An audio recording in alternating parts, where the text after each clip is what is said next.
다음으로는 애국청년단 정도현 형제의 중국의 예견된 미래에 대한 주제로 스피치 해주시도록 하겠습니다.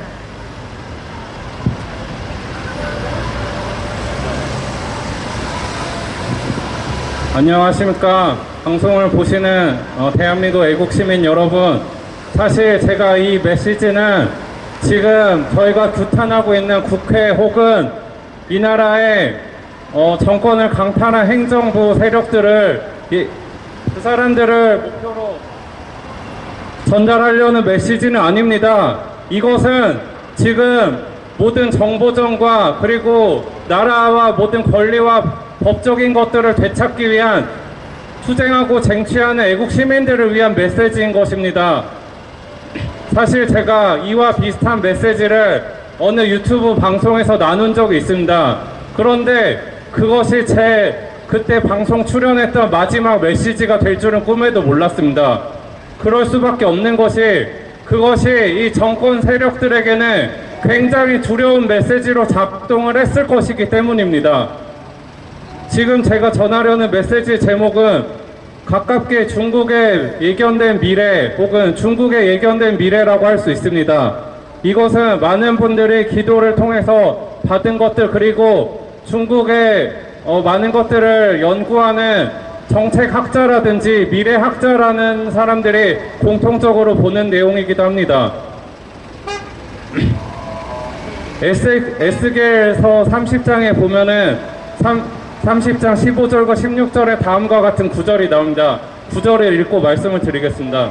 내 분노를 애굽의 견고한 성 시내 쏟고 또 노의 무리를 끊을 것이라. 내가 애굽에 불을 일으키리니 신이 심히 근심할 것이며 노는 찢어 나뉠 것이며 높은 날로 대적이 있을 것이며.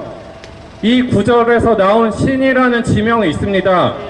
그 신이라는 발음 자체가 현대 히브리어에서는 차이나를 뜻한다고 합니다. 그래서 많은 이들이 랍비 학자들도 이것을 중국을 향한 예표라고 생각하는 사람들이 많습니다.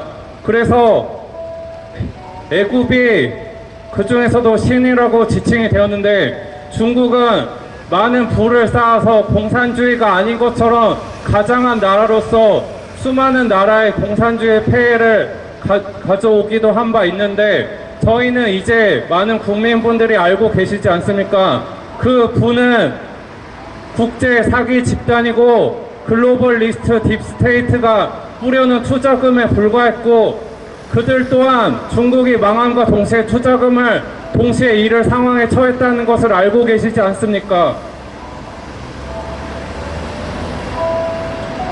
그래서 중국이 망하면서 당할 심판 중에 가장 큰 것이 있습니다. 산샤댐이라고 부르는 삼엽댐이 붕괴할 것이라는 점입니다. 지금까지 기적적으로 버텨온 삼엽댐은 그것이 무너질 때 황해의 수면이 몇 센치가 늘어난다는 보고가 있습니다. 저는 지난주에 제가 간밤에 꾼 꿈으로 삼엽댐이 무너지는 꿈을 꿨기 때문에 이 메시지를 전파할 수밖에 없다는 생각을 하였습니다. 제 꿈 내용에서는 황해의 범람한 물이 한강으로 역류하여서 서울에 많은 홍수가 일어나는 내용이었는데 물이 처음에는 허리까지 찼다가 점차 더 물이 불어나서 홍수 대피령이 발동되는 그런 내용이었습니다. 그때가 분명히 지금 현재도 가을이기 때문에 이게 왜 홍수가 일어날 수가 있나 의문점을 가졌는데 누가 시민분 중에 발빠른 분이 삼엽댐이 붕괴해서 물이 늘어날 수밖에 없다 빨리 대피하세요 그런 말을 하는 내용이었습니다. 그래서 저는 삼엽댐이 붕괴할 거라는 그런 많은 분들의 예언을 다시금 전하게 되었습니다. 그리고 다른 많은 그런 출애굽기에 등장했던 재앙들이 실제로 올해 장마철을 전후로 중국에 많이 있었습니다. 그래서 그 재앙의 마지막 클라이막스로 삼엽댐 붕괴를 예상하셔도 좋을 것 같습니다. 그리고 두 번째 제가 전해드릴 내용은 저희는 지금 애국 시민분들은 싸울 만한 싸움을 하고 계시다는 것입니다.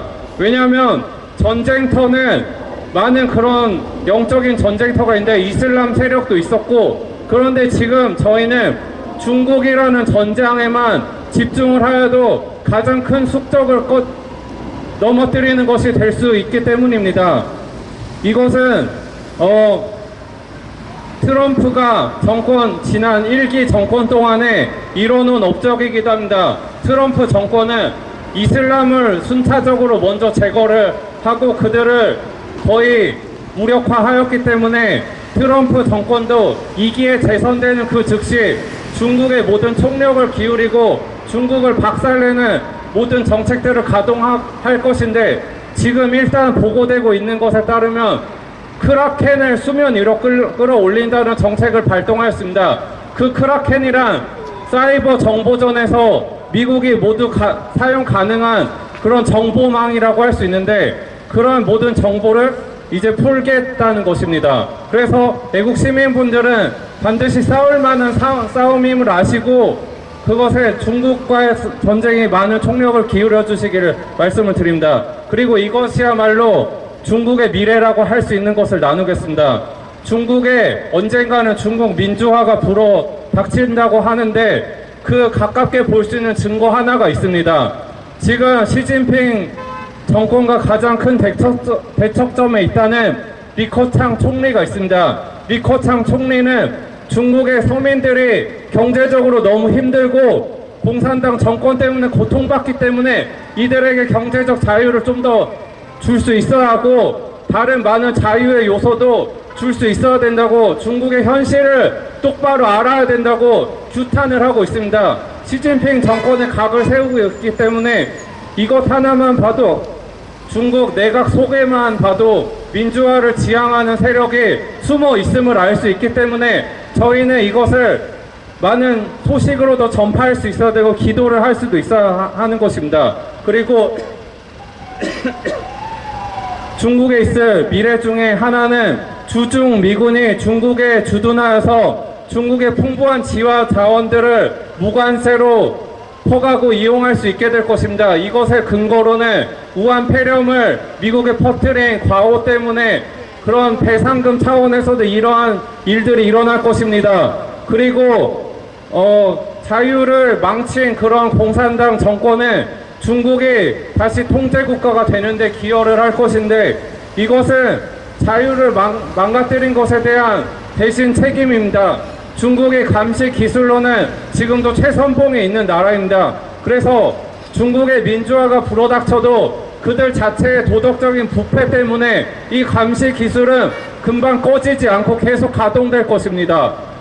그리고 마지막으로 말씀을 정리하기 전에 말씀을 읽겠습니다. 디모데후서 4장 7절, 내가 선한 싸움을 싸우고 나의 달려갈 길을 마치고 믿음을 지켰으니 이제 후로는 나를 위하여 의의 면류관이 예비되었으므로 주곧 의로우신 재판장이 그날에 내게 주실 것이니 내게만 아니라 주의 나타나심을 사모하는 모든 자에게니라.